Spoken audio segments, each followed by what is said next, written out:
اللہ سبحانہ و تعالیٰ جانتا ہے کہ دنیا زیب و زینت کے ساتھ بھرپور ہے۔ الدنیا حلوۃ خضرہ، کہ دنیا ہری بھری ہے، میٹھی ہے اور اپنی طرف لوگوں کو کھینچنے والی ہے۔ اللہ سبحانہ و تعالیٰ اس سے بخوبی واقف ہے۔ اس نے ہمیں وہ تعلیمات دی ہیں جن کی بنیاد پر ہم دنیا کی حقیقت کو سمجھ سکتے ہیں اور اپنے مقصد پر گامزن رہ سکتے ہیں۔ شریعت کی عظیم تعلیمات میں سے بہت بڑی تعلیم ہے زہد۔ یہ ایسی تعلیم ہے جو شریعت کے بہت بڑے احسانات میں سے ہے۔ یہ تعلیم اگر ہم اختیار کرتے ہیں، اگر ہم اللہ کے اس بتائے ہوئے راستے کو اختیار کرتے ہیں، تو ہم دنیاوی زیب و زینت اور دنیاوی تماشے سے اپنے آپ کو دور رکھ سکتے ہیں، اپنے مقصد پر گامزن رہ سکتے ہیں۔ یہ شریعت کی بہت بڑی تعلیم ہے۔ اہل علم نے اس تعلیم کو بڑے اہتمام سے لوگوں کے سامنے بیان کیا ہے۔ متعدد کتابیں علماء نے صرف اس موضوع پر لکھی ہیں، الزہد۔ کبار ائمہ، بڑے ائمہ، علماء قدیما و حدیثا، قدیم زمانے میں ہو آج تک بھی، وکی بن جراح، عبداللہ بن مبارک، احمد بن حنبل، ابو داؤد، ابو حاتم، حناد بن السری، بڑے بڑے ائمہ، بڑے بڑے علماء، انہوں نے مستقل کتابیں لکھی ہیں الزہد۔ اس کا نام ہے زہد۔ کیا بتایا جاتا ہے ان کتابوں میں؟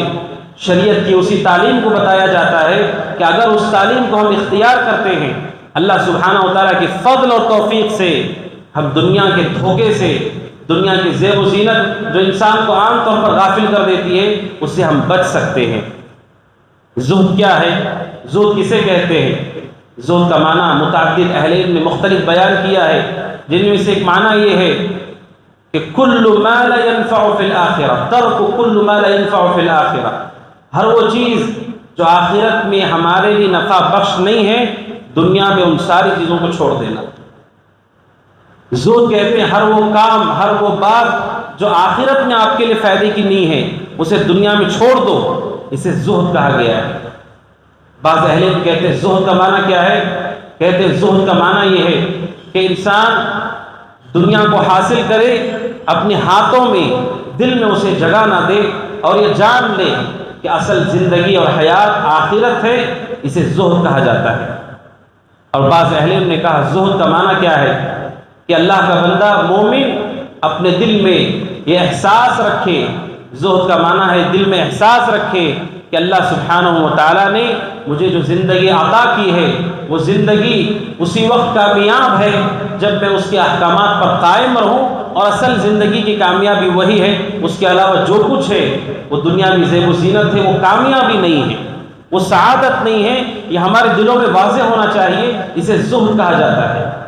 شریعت نے اس کی تعلیم دی ہے۔ اور زہد کیسے آتا ہے؟ شریعت نے اس کے حوالے سے احکامات بتائے ہیں۔ نبی اکرم صلی اللہ علیہ وسلم، بخاری کی روایت ہے، عبداللہ بن عمر رضی اللہ تعالیٰ عنہما کہتے ہیں کہ اللہ کے نبی صلی اللہ علیہ وسلم نے مجھے پیچھے سے پکڑا، پیچھے سے اللہ کے نبی نے میرے کندھے پر ہاتھ رکھا، میں نے دیکھا اللہ کے نبی ہیں۔ اللہ کے نبی نے عبداللہ بن عمر سے کہا کن فی الدنیا کأنک غریب او عابر سبیل۔ آپ نے کہا عبداللہ بن عمر سے کہ دنیا میں ایسے رہو جیسے کہ تم غریب ہو۔ غریب کہتے ہیں عربی میں اجنبی شخص کو، جو کسی اور شہر میں جاتا ہے اسے غریب کہا جاتا ہے۔ آپ نے کہا عبداللہ بن عمر سے دنیا میں ایسے رہو جیسا کہ تم اجنبی ہو۔ آگے کہا او عابر سبیل، یا ایسے جیسے وہ شخص ہوتا ہے جو راہ گزر ہے، راستے سے گزر رہا ہے، اپنے وطن کو جا رہا ہے، اپنے شہر کو جا رہا ہے، ایسے رہو۔ یہ عبداللہ بن عمر کو اللہ کے نبی نے نصیحت کی۔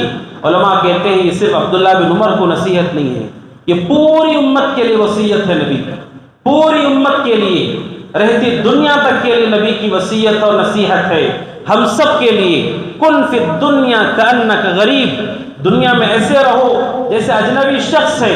اجنبی شخص، اسے معلوم ہے کہ اس کا ٹھکانہ وہ نہیں ہے، جہاں پر وہ ہے او عابر سبیل، یا اس شخص کی طرح جو راہ گزر ہے، اپنی شہر کو جا رہا ہے، اپنے وطن کو جا رہا ہے، وہ راستے سے گزر رہا ہے۔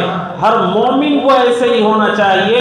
اہل علم کہتے ہیں زہد کی سب سے مضبوط بنیاد ہے کہ انسان یہ احساس اپنے دل میں پیدا کرے کہ دنیاوی زندگی ہمیشہ کی نہیں ہے، بلکہ اللہ سبحانہ و تعالیٰ نے ہمیں ایک مقصد کے تحت بھیجا ہے، ایک اجنبی شخص کی طرح اور عابر سبیل یا راہ گزر کی طرح۔ اب کسی بھی شخص کو دیکھو جو راستے سے گزر رہا ہو، وہ دائیں بائیں دیکھتا ہے، خوبصورتی دیکھتا ہے، زیب و زینت دیکھتا ہے، کھیل تماشا دیکھتا ہے، لیکن راستے سے گزرنے والا وہاں پر ٹھہرتا نہیں ہے، اپنا دل نہیں لگاتا ہے، اس لیے کہ اسے معلوم ہے کہ یہ میرا شہر نہیں ہے، یہ میرا وطن نہیں ہے۔